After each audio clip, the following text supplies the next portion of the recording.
welcome back to another vlog. This is day 3 of 75 hard, and beautiful day right now. If you've been following me for the past 2 days, I've been doing these at different times just to see in terms of what works for me in terms of my schedule. And right now it's about 11 a.m.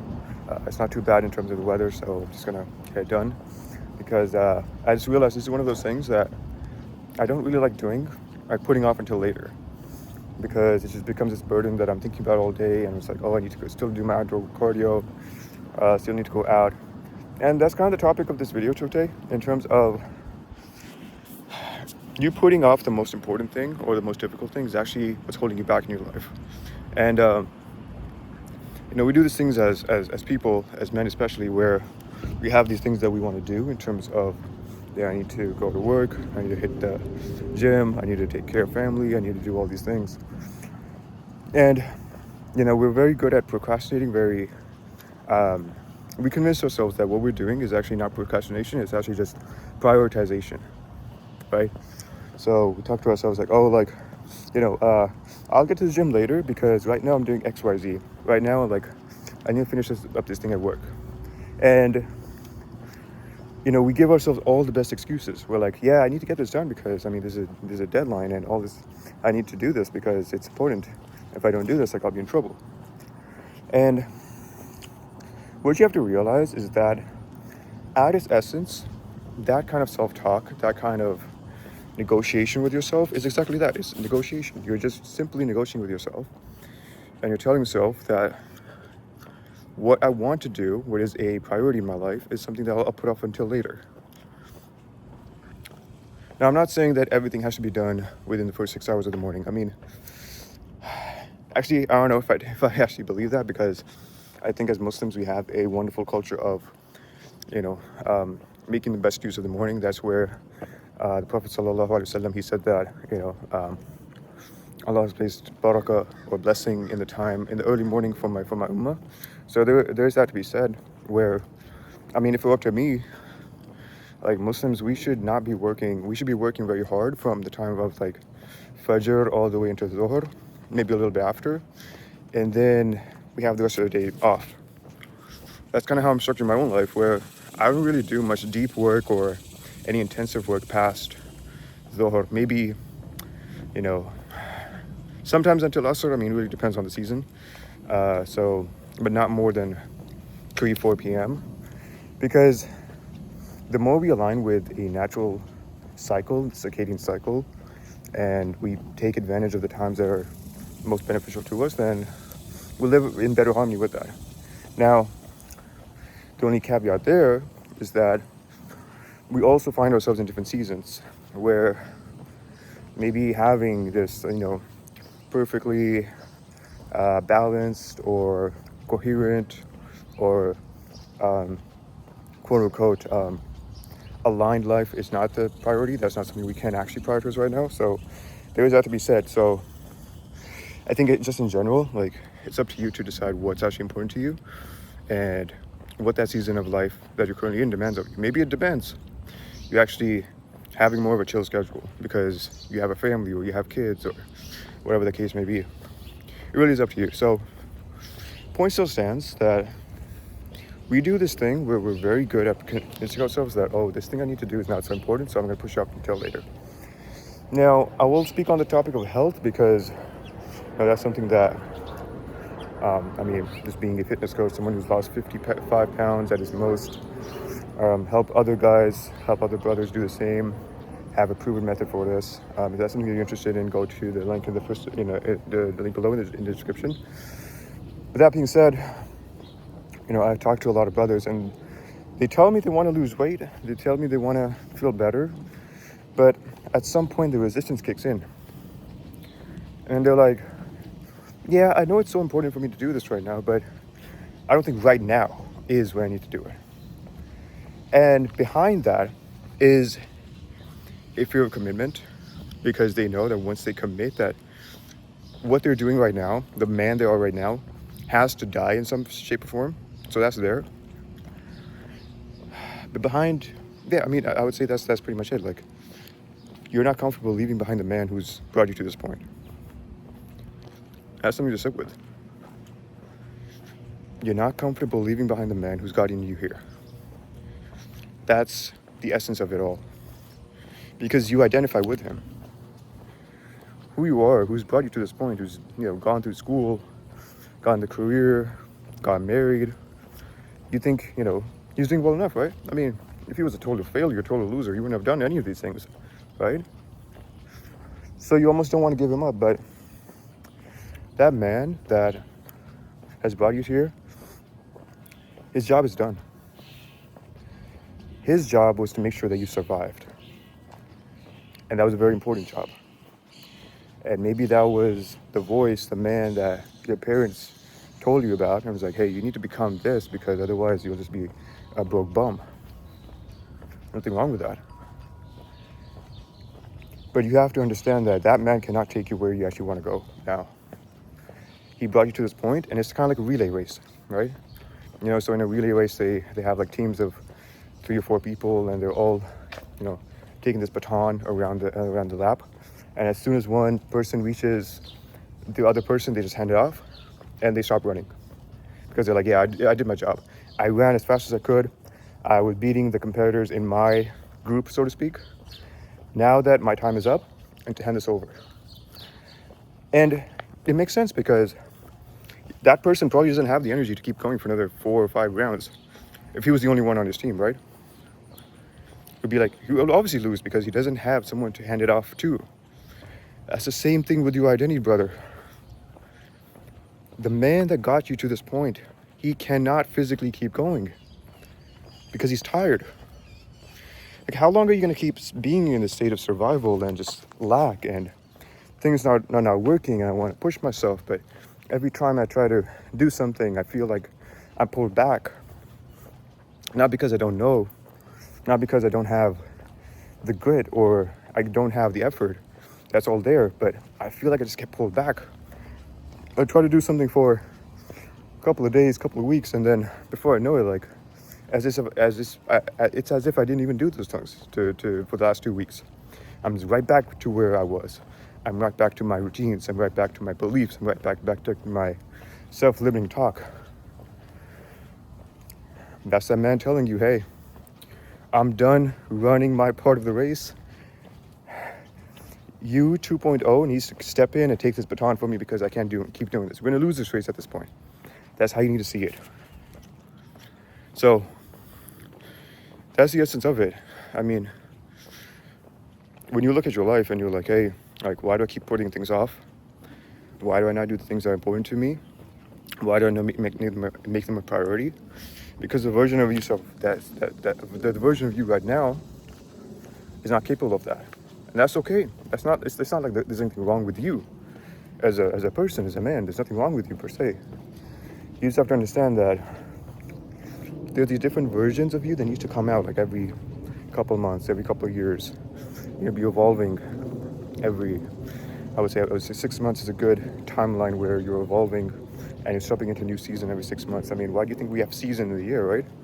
We have 4 seasons, and each of them has a part to play. Imagine for summer the entire time on planet Earth. Like, I don't know what would happen. I'm not an ecologist. I don't know how anything of these things work, but I would imagine that with that much sunlight and no time for the Earth to recover and to kind of have that snowfall, we'd lose all vegetation. Population would start to starve because it would be summer the entire time, there'd be heat. But then winter comes in, it's like, okay, you get to reset, the trees get to quote unquote die, but the roots are still there, but the water, the moisture that comes from the snow, from the cold, kind of gives everything a reset. Then when you do come back into the summer, you come back rejuvenated, and the cycle begins again. So it's kind of how you want to think about it, brother. As for me right now, like when I'm doing this, I had to intentionally step into the season because, like I said, I told you about the man who's like running the first leg of the race, right? That man, like at every point, no matter where he is in terms of like the run up of his group, that man is gonna get tired. The first man that got me to pass college into my first job. That band could not keep going when I realized that I was 210 pounds. I had gotten myself in a very bad position. I had a very bad mindset, and everything was just falling apart. At that point, that man showed up. He's like, hey, I can't do this anymore. You need to hand this over to someone else who's going to do something like 75 hard. And that's exactly what I did in 2022. And that's what helped me lose my first 15, 20 pounds. It was the most transformative time of my life. That man carried me for a bit, for the past 3 or 4 years. And now he's getting tired. He's like, yeah, I took you out of that painful position that you were in. I'm getting tired now. There's a next version of you that needs to come in, and that's why I'm doing 75 hard again. And I said this in my first video on day 1, where 75 hard by its very nature is not magical. It's not like this, like the everything program that fixes everything of your life. That's not how you should approach it if you are considering doing this. That's not how I'm approaching it. It's more so about the skill that you develop. You could do pretty much any configuration of this for the most part, as long as you held yourself to a set of non-negotiable standards and habits and routines that you were not going to let up on for a compressed period of time. A perfect example of this as a Muslim is Ramadan. Every year Ramadan comes around, and it's a period of 30 days of focused worship, focused intention, focused. You're refraining from food. You're not drinking water. But you know, tell anyone to do that for 30 days. Yeah, you're not going to eat or drink during the daytime. They'd be like, what's wrong with you? Like, I don't want to do that. Like, I'm going to be low on energy. I won't be able to focus on work and this and that. Well, we, as an ummah, we do it every single year, and we look forward to it.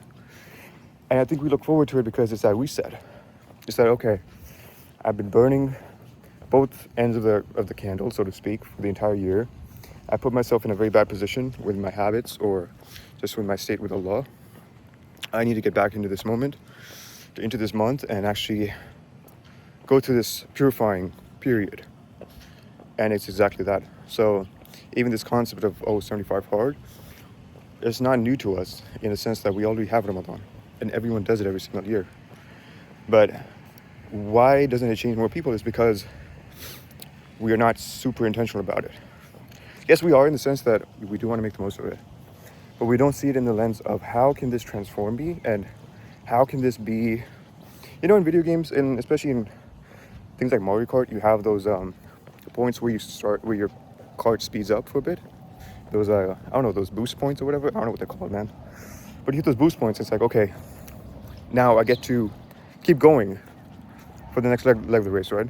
That's what Ramadan, that's what any focus period of effort needs to feel like. It needs to feel like, yeah, it sucks because I'm doing more than I can really take on right now. But I know that it will propel me into a different version of myself, a different identity, if I see this through. So, the point of this video was kind of all over the place, I'll admit that. But the overarching point is that there's a whole discussion around if you're putting things off, why that's even happening in the first place and where that's even coming from. And at some point you just have to admit that you're being weak, you're being complacent, and you're being soft. We don't like saying that. I don't like saying it, but as men we need to hold each other accountable. Yes, I gave you the whole explanation, the whole breakdown in terms of why this happens and what's behind it, but at the end of it, if someone just tells you, yeah, you're being weak, but like just do your thing. If you know you need to do this thing for 60 days or 90 days or 180 days, whatever, just do it. Like, what's wrong with you? Being soft, you're being weak. Why are you leaving it on the table? Like, if someone really needed that hard hammer to be dropped on them, I would, because I care for them. I look out for them. A true brother, I'll end it on this point. Someone who actually cares about you will be comfortable telling you the truth. They'll be very comfortable telling you the truth because they actually love you and they realize that you are in your head too much. You're making all these excuses, you're negotiating with yourself, you're telling yourself, oh, I can't do that, or can we change this, or what about this situation, or I'm not sure that person supports me. Anyone who loves you will be like, snap out of it. What's wrong with you? You know you need to do this thing, so just do it. Even if you fail, wouldn't it be better to have failed at something that you knew was worth it, rather than not even try and then have the regret?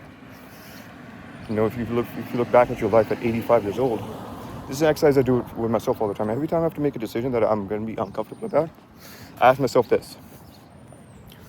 If I was 85 years old and I had not taken this step that I know is actually the right decision, even though it's uncomfortable, how would I feel? Just like that, snaps me out of whatever I'm thinking, the anxiety of like making a hard call or whatever the case is. It's like, yeah, I would regret that so much, because at that point, you know, Allah protect us, but you won't have the health, you won't have the mental toughness, you won't have the energy, you won't have the patience even to do some of the things that you want to, and you'll be burdened by regret. Like, oh, I could have lived a much different life if I had done this. Don't put yourself there, brother. Don't do that. Do not do that. I don't care who's watching this. I don't care if you're 15 or 65. Do not do that to yourself, brother. Do not do that. You still have so much time left. I say that with a caveat that we don't know when Allah will call us back, but at least set the intention, man. At least set the intention so that when you do go, at least you can say to myself, yeah, I know, Allah, you only gave me so much life, but at least I set the intention. At least I can go knowing that I at least started the path. And Allah accepts that. He accepts the intention. He accepts what you started out on. If you set the intention that, yeah, I want to memorize the Quran this year, but you only had a certain amount of days left, He would still accept that. You would still be raised up among the memorizers of the Quran on the Day of Judgment, even though you may not have even started memorizing a single verse, but you were so committed, you were so sincere in your intention. You were like, yeah, I'm definitely going to do this, but your time ran up. So, brother, I care about you. I love you. I want you to win. I want us all to win. It's high time that we get out of our heads. We stop making excuses. We stop feeling sorry for ourselves. Don't feel sorry for yourself at all. I don't care where you are. I don't care what you're doing. I don't care what your situation is like. I don't care what life has handed you. I don't care how many times you've fallen and you failed. Do not give in to despair. Do not call yourself a failure. You failed. Yes, that's true. That's an objective fact. Yeah, I failed at doing X, Y, Z. But you're not a failure. That's a story. The difference between a story and a fact is a story can be true or not. It depends on whether you want to believe it or not. A fact, like these trees are green, fact. You can't feel bad about that. It is what it is. Same thing with your achievements or lack thereof. So, brother, I'm gonna leave it right there. Stay true to your word. Your word as a man means everything. Hold it to yourself first before you even think about giving your word to anyone else. Love you. Talk in the next video. Assalamu alaikum.